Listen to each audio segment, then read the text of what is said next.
Hola Aries, welcome to your weekly reading for the period of July 19th to July 25th. If it resonates, consider a personal reading. Just send me an email or DM. Let's get to your reading. Holy Spirit, angels, divine guides, universe, can you please provide your truth, your wisdom, your clarity, and your insight for Aries for the period of July 19th to July 25th? What do you see? What do they need to know to reach your higher ground, become closer to universe and closer to divine through your messages? Any messages you have will be greatly appreciated, and we thank you. What do you see? What does Aries need to know? Any messages, please? General energies for Aries for the week of July 19th. We have the Ace of Pentacles in the reverse. Make sure that you click the Vimeo link below for your weekly extra, which will have your love, your career, your finances, and your health in there. Okay. The Death card in the upright is in your challenge position. That is the card of Scorpio.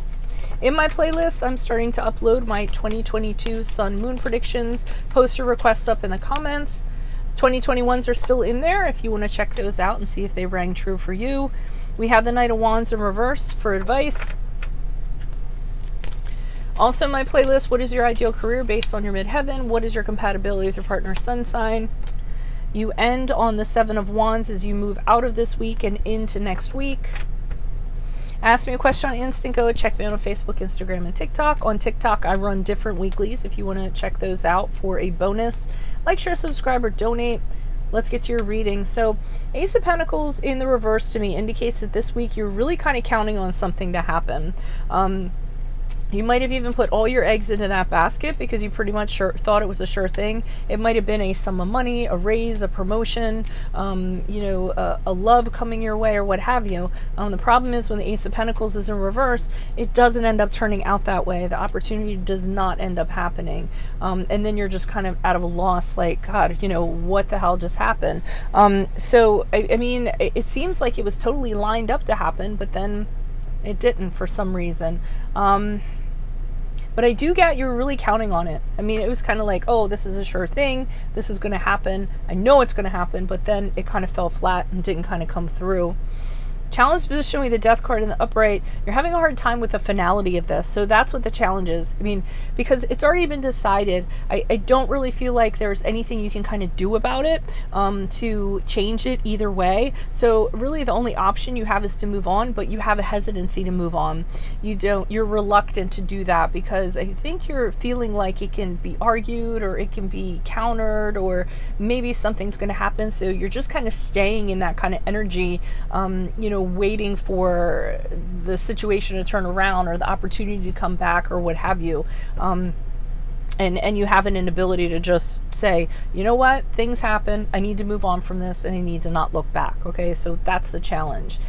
Now, the advice that they're saying here is be careful. Do not be that person who cannot take no for an answer, okay? Because the Knight of Wands in reverse is somebody who feels like he's owed something, and when he doesn't get it, he's very vocal and he's very demonstrative about it.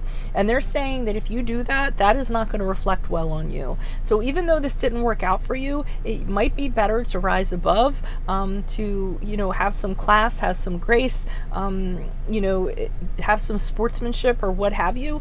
Do not act like the Knight of Wands, who is kind of like when he gets super angry and super frustrated when like I said, he doesn't get what he counted on or what have you. And they know you want to do that, but they're saying hold off from doing that. You're going to suffer consequences, and it is not going to be a good look for you if you do that.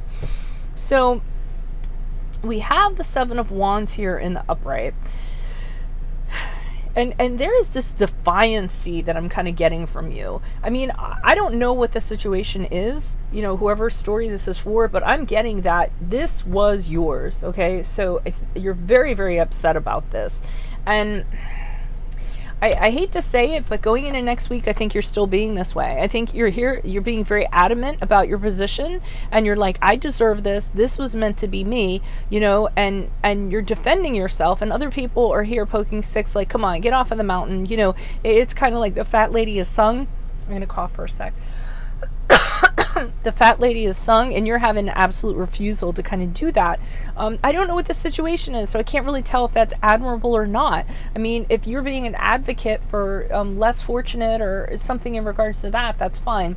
If the ego is involved and you're doing it out of ego, then maybe not so much. But that's going to be your story and up to you to decide. Why, now I'm going to go to clarifiers. Why are these cards here before me for Aries for the period of July 19th to July 25th? Who are these people? What are these energies? Additional messages, please. Why is the Ace of Pentacles here in reverse for Aries? Okay, we had the King of Pentacles here in reverse. This involved a sum of money. This involved something practical that was huge. I keep on thinking it was a financial windfall. It was a promotion. It was a raise. It was a position that was going to give you status. It was something in regards to that, and that did not happen. I think you're a little miffed by it too. The King of Pentacles in reverse can sometimes be somebody who is fraudulent. So they'll say they're going to do something and then they don't kind of follow through with it. You know, from a practical standpoint, and I feel as though you feel like you were defrauded. You feel like you took a gamble and you lost, but I feel as though somebody, you know, kind of made you think something was going to go a certain way, and that didn't end up being the case. I just got house. So I don't know if some of you, it was a sure thing in regards to a contract to a house or something like that, and then all of a sudden it just like went to another buyer for some reason, and like the realtor or somebody like that, there was some sort of shady dealing with that. So I don't know who that message is for. Why is the Death card in the upright? Who is this person? What's this energy? We have the World card here in reverse. Yeah, you can't move on because you don't have all the pieces. The World card in reverse, something's missing. Something doesn't make sense. The dots don't connect for you. And until you have that closure, you're not going to be able to move on, or you feel like you're not going to be able to move on. And it's very frustrating for you. There's just, you're getting a sense of some kind of interference or something that happened, and you're not getting the answers that you want. So I feel as though you're going to be very adamant about refusing to move on until you kind of get those answers. Why is the Knight of Wands here in reverse for Aries? Who's this person? What's this energy? Okay, so we have the Nine of Wands in reverse. Okay, to me, this is people knowing how you can get. So I feel like people are very guarded and very defensive, and they're waiting for you to kind of like become this being that I talked about with the Knight of Wands, because they've seen it before. They've seen your temper before. So the Nine of Wands in reverse is them being very guarded, very defensive, like, uh-oh, what's Aries going to do now? And they're saying, don't do that. That energy that you're putting out is making people feel very paranoid, very defensive. They might not even be at fault. So you might be kind of shooting a messenger or something like that. You don't want to do that. Again, it's not going to be a good look. Why is the Seven of Wands here in the upright for Aries as they move out of this week? Okay, again, they're telling you what's done is done. It's over with. I think what's going to happen is you are going to stand up for yourself for a little while. You're going to, you know, like I said, whatever your cause is you're pushing, or whatever you're adamant about, or whatever position you're maintaining, you're going to do that for a little while. But then I think you are going to realize that the fight is over. It's done.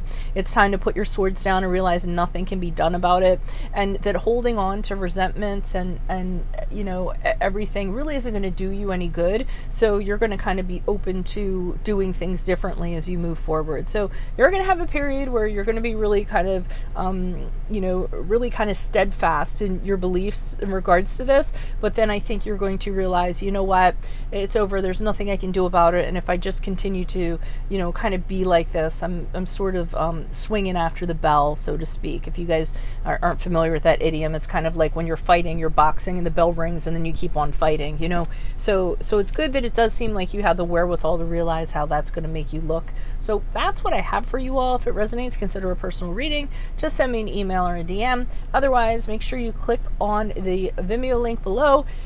It will take you to your love, your career, your finances, and your health specifically for this week. Best of luck to you guys. I will see you in the Vimeo. Adios from Veronica Garnett. Bye.